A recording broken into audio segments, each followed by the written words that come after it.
বিশিষ্ট সমাজ সেবক মনীন্দ্র চন্দ্রদেব মহোদয়, ওনার সঙ্গে আমার দীর্ঘদিনের পরিচয়। রাজনীতিতে আসার পর ওনাকেই চিনতাম এখানে আসারাম বাড়িতে, ওনার সাথে আলোচনা হতো। আমাদের মধ্যে আছেন গোপাল বাবু, কিছুদিন আগেই বিয়ের অনুষ্ঠান গেল, ওনার বাড়িতে আসতে পারি নাই। আছেন আমাদের আজকের যিনি সভার সভাপতি শ্রী নরেন্দ্র চন্দ্র দেববর্মা মহোদয়, উনি খুব কর্মঠ কর্মযোগী একজন সভাপতি, উনি কাজ করেন ভালো। আমাদের মহিলা নেত্রীগণ এবং যারা মহিলারা বিশেষভাবে আজকে এখানে এসছেন, আপনাদের ধন্যবাদ জানাই। আপনারা সবাই বাংলা বুঝেন? হাত তুলেন তো, কতজন বাংলা বুঝেন? হাত তুলেন।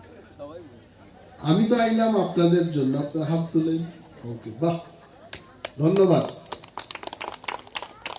মুন্ডা ভাষা অনন্তবাবু কইতে চেষ্টা করছেন, কতজন মুন্ডা বুঝেন? আপনারা হাত তুলেন।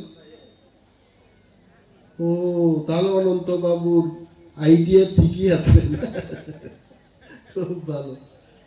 আর কক বরক বুঝে খুব, কতজন আছে কক বরক? দেখতে চাই কক বরক সাপ সাপ বুঝে, কক বরকও আছে, তো খুব ভালো। আমি মহিলাদের বনবাজারে যখন একটা প্রোগ্রাম করলাম, আমি আপনাদের কথা দিছিলাম যে 15ই ডিসেম্বরের মধ্যেই আমি একটা শাড়ি বিতরণীর প্রোগ্রাম করব। আজকে এই প্রোগ্রামটা বিশেষভাবে মহিলাদের, এবং আজকে 16 তারিখ, মানে একদিন বাদ। এত প্রোগ্রাম ছিল, আমি 12 তারিখে এই প্রোগ্রামটা করার কথা, কিন্তু 12 তারিখে সরকারের একটা প্রোগ্রাম, এই প্রোগ্রামটা না করলে হয় না, ওই প্রোগ্রামটা আমি করব। না হয় এই প্রোগ্রামটা 12 তারিখে আমি করব। এবং বললাম যে বিশেষভাবে ত্রিপুরা মহিলাদের আমি সুতা এটা বিতরণ করলাম। সোমবার বাজারে আপনারাও গেছেন, নরেন্দ্র বাবুরা ছিলেন তখন। আমার মাথায় আইলো যে যারা রিগনাই পরে না, শাড়ি পরে, এদের তো কিছু দেওয়ার আমাদের উচিত। এই কারণে আমি বললাম করঙ্গি ছড়া, আসারাম বাড়ি এবং বনবাজারের অন্তত 500 জন মহিলাদের আমরা যেন শাড়ি বিতরণ করতে পারি। তো আপনারা আইছেন, আমার খুব ভালো লাগলো। আপনারা বলেন তো কতজন করঙ্গি ছড়া থেকে আইছেন? একটু হাত তুলেন আপনারা। ধন্যবাদ। বনবাজার থেকে কারা আইছেন? একটু হাত তুলেন। বাস। আর আসারাম বাড়ির থেকে কারা আইছে? হাত তুলেন। এইবার আসারাম বাড়ির সময় হাত তুলছেন, বনবাজারের সময় হাত তুলছেন, কে আছে তুলেন তো? একজনও নাই। না, আমি এগুলো দেখতে পাচ্ছি। বনবাজারের সময় যদি হাত তুলে, আসারাম বাড়ির সময় হাত তুলে, তাহলে এক মহিলাই 2টা শাড়ি নিয়ে দিব আজকে। এটা যেন না হয়, একজন মহিলা শুধু একটা শাড়ি পাইবেন। তো আমি এইভাবেই কথা দিই। আপনারা আমার ভোট দিচ্ছেন, আগেও তো আপনারা মন্ত্রী পাইছেন। আমি জানি না আগের মন্ত্রীরা আইছেন কিনা, বছরে একবার 2 বছর একবার আইছেন কিনা আমি জানি না, কিন্তু আমি খবর রাখি। আমি কথা দিছিলাম আপনাদের যে আমার ভোট দেন, এই সড়কটা আমি পিচের রাস্তা করাবো। করাইছি তো, এটা দেখছেন তো আপনারা, এটা হয়েছে এই রাস্তা। এবং আজকে এখানে দাঁড়ায় আবার কই আমি, আমার এই টার্মের মন্ত্রী শেষ হইতে না হইতেই আসারাম বাড়িতে একটা দ্বিতল মার্কেট, বিশাল সুপার মার্কেট আমি করবো এই আসারাম বাড়িতে। এটা জানি না। তুলাসীগড়ে আমরা শুরু করলাম, চাম্পাহারে শুরু হয়ে যাবে। আপনারা দেখবেন আসারাম বাড়ি সব লিস্ট এই টার্মের মধ্যেই আমি আসারাম বাড়ি পর্যন্ত পৌঁছাইতে পারি। আর একটা টার্ম যদি পাই, তখন কিন্তু বনবাজার পর্যন্ত যাওয়া যেত। এটা আপনারা ঠিক করেন, কারণ মন্ত্রী 1 বছরে 1 দিনে সবটাই পারে না। সরকার সবখানে এরা সবখানে এইরকম দিতে হবে। আমাদের সরকার, আমরা চেষ্টা করি যে ত্রিপুরার সব জায়গায় মার্কেট সেট হোক, ভালো মার্কেট হোক। আপনি দেখছেন না এই মার্কেট নতুন ডিজাইনের, আমি ইঞ্জিনিয়ারদের দায়িত্ব বসে কইলাম, আসারাম বাড়ি যে বাজারটার নামে আমাদের কেন্দ্রের নাম, বিধানসভা কেন্দ্রের নাম, এই আসারাম বাড়িতে আমি একটু সুপার মার্কেট তৈরি করবই। এটা আমার মনের কথা। কেউ দাবি করতে দিত না। আপনারা বাইক ঘুমায় থাকেন, আপনাদের দাবির দরকার নেই, এটা আমার দায়িত্ব। সবকিছু আপনারা আসবেন আমার কাছে। যেমন মনীন্দ্র বাবু আমার কাছে একদিন গেলেন, এটা বিশেষ ব্যাপার নেই, সঙ্গে সঙ্গেই কিন্তু কর্তৃপক্ষের কাছে চিঠি লেখালেখি, দপ্তরের বিভিন্ন অফিসারদের সঙ্গে আলোচনা, এগুলো আমি করি। এবং যারা গ্রামের, বিশেষভাবে আমাদের গ্রামীণ মহিলারা, এক গ্রাম থেকে আর এক গ্রাম যাওয়া, সড়কের ব্যবস্থা ভালো থাকতে হবে। যদি না থাকে, আমাদের এখানে লোকাল লিডাররা আছেন, কমলরে আপনারা চিনেন, কমলের টাইটেলটা কি? কমল তেলেঙ্গা। এখানে তেলেঙ্গা কতজন আছেন একটু হাত তুলেন তো, হাত তুলেন। তেলেঙ্গা আপনারা জানেন আমিও তেলেঙ্গা, আপনারা জানেন না আমিও তেলেঙ্গা, আমিও আছি আপনাদের সঙ্গে। তো কমল তেলেঙ্গা এখানে আছে, শক্তি আছে এখানে, নরেন্দ্র বাবুরা আছেন। আপনারা আমার দেখাইবেন, দেখেন ব্যক্তি দাবি নিয়ে আয়েন না, শুধু আমার গায়ে ব্যথা, পেটে ব্যথা, এই সমস্যা তো থাকবেই মানুষের, কিন্তু আমার এলাকার উন্নয়নের জন্য আপনারা আইবেন। কি এলাকার উন্নয়ন? সড়ক ঠিক থাকতে হইব, পানীয় জলের ব্যবস্থা থাকতে হইব, ক্ষেতের মধ্যে জল থাকতে হইব। এখানে একটা বিশেষ দাবি উঠছে, কিন্তু আমি এটা মাননীয় মুখ্যমন্ত্রীর সাথে আলোচনা করলাম, বিশেষ একটা আউটপোস্ট দেওয়ার জন্য। কারণ এটা বর্ডার এলাকা, বাংলাদেশ থেকে অহরহ লোক আইতে চেষ্টা করতেছে। নাগরিকদের এটা কাজ, এটা সিকিউরিটি ফোর্সের কাজ, পুলিশের কাজ। আমি মুখ্যমন্ত্রীর কাছে বললাম যে আসারাম বাড়ি কিন্তু আমরা যদি এটাকে রক্ষা করতে না পারি, আপনারা বলেন আজকে যতজন এখানে আইছেন, এর চাইতে 10 গুণ লোক যদি এখানে আইয়া বাড়িঘর তৈরি করতে শুরু করে, আজকে বাঁধাকপির যে মূল্য এটা 10 গুণ বৃদ্ধি পাইবে।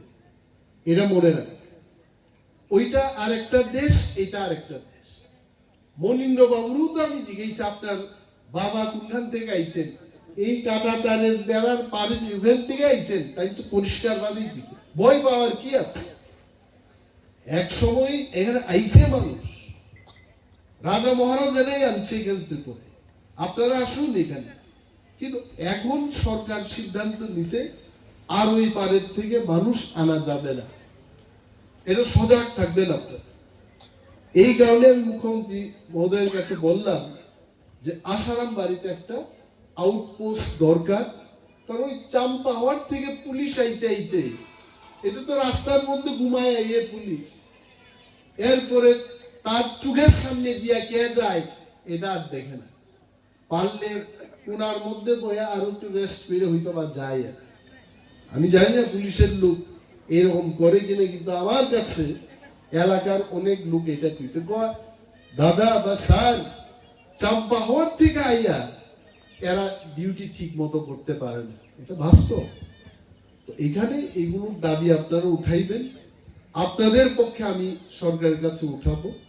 ব্যক্তি সমস্যা এটা থাকে। আর আমি অনুরোধ করব, এখানে যারা মহিলারা আছেন, আয়ুষ, এই যে আয়ুষ কার্ড, তো এটা হেলথ কার্ড, এইটা আপনারা কিন্তু সবাই করবেন। এই কার্ড করলে কিন্তু সরকারিভাবেই সমস্ত চিকিৎসার সুযোগ সুবিধা থাকে। অনেক দেববর্মারা যায় না, তেলেঙ্গানা যায় আমি জানি, কিন্তু অনেক দেববর্মারা যায় না। তার কি ও ছেলে, ও মানে আলিশ লাগে যাইতো না। তো আলিশ লাগে যাইতো না, যখন অসুস্থ হইব তখন তো কার্ড দেয়, টাকা নাই, কার্ড বানানো।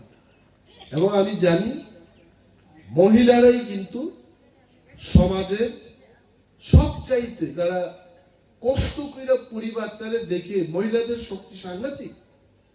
একটা মহিলা হওয়া এটা কম কথা না, রান্না করতে হইব। আমি গতকাল একটা ইউটিউব দেখলাম, মহিলাদের কি দায়িত্ব।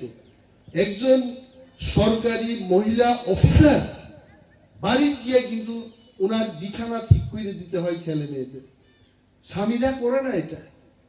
বাচ্চারা প্যান্ট শার্ট ধুয়ে দিতে হইব মহিলাদের, ঘর সংসার ধুয়ে রাখতে হইব মহিলাদের।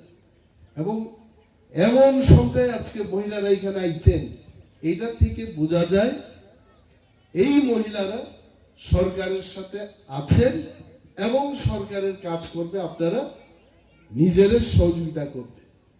এটা ভালো, সরকার আরো ভালো কাজ করতে হবে এখানে। বেকাররা আছে, আমি বেকারদের বলি, MA পাস BA পাস ছেলেদের কমন ফাইলে একটা নোট করে এটা রাখো। কয়েকদিন আগেকার কথা পরিণভাবে আমি একটু বলি, ফিশারির একটা ভালো পোস্ট বাইছে, ক্যান্ডিডেট নাই। খুঁজা সারা 5 দিন খুঁজলাম আমি, নাই নাই নাই, একটা ছেলে খুঁজা পাওয়া গেল। মন্ত্রী খুঁজা এই লোকটারে খুঁজা চাকরি দিতে, চিন্তা করে। তো নিজেরা একটু অ্যালার্ট থাকেন আপনারা। BCom pass BA pass MA pass আপনারা ফাইল করেন। লোকাল লিডারদের আমি বলছি, যেই সুযোগ আইব ফোন আইব বাস। এইগুলো হচ্ছে সমাজ সেবা। আমি খালি টিপ্রামথা লং লিভ কইলাম, এইটা দিয়ে টিপ্রামথা লং লিভ হইতো না। মানুষের কাজ কইরা, মানুষের মনের মধ্যে জায়গা কইরা টিপ্রামথা লং লিভ করতে। লং লিভ কথা তো বুঝছেনই আপনারা। লং লিভ হইতে দীর্ঘায়ু হোক, মানে আরো বেশি বয়সে থাকুক, বাচ্চা থাকুক। তো আরো বেশি বয়সে বাচ্চা থাকতে গেলে কাজ করতেই হতো। একটার নাম আপনারা শুনছেন, রাজকুমার। আইনি রাজকুমারের চিনেননি আপনারা? রাজার ছেলে রাজকুমার বই, ওই যে এখানে, ওটাও তুমি, এর নাম রাজকুমার। তীব্রমতা ক্ষমতা দেয় নাম পাল্টাই, আমি রাজকুমার। কিন্তু আমি মন্ত্রী হয়ে কইছি, আমি মন্ত্রী কুমার কইছি নি কোনদিন? আমার নাম মনিরাজ দেববর্মা, নাম একটাই দিচ্ছে, শুধু কাম করি মন্ত্রী। আরে বেটা, নাম রাখছে রাজকুমার, কাজ করে না রাজকুমার। কাজ করতে মানুষের কাছে যাইতে বুঝাইতে। আরে একটা মহিলাদের এখানে কি গ্রুপ কয়টারে? Primitive group.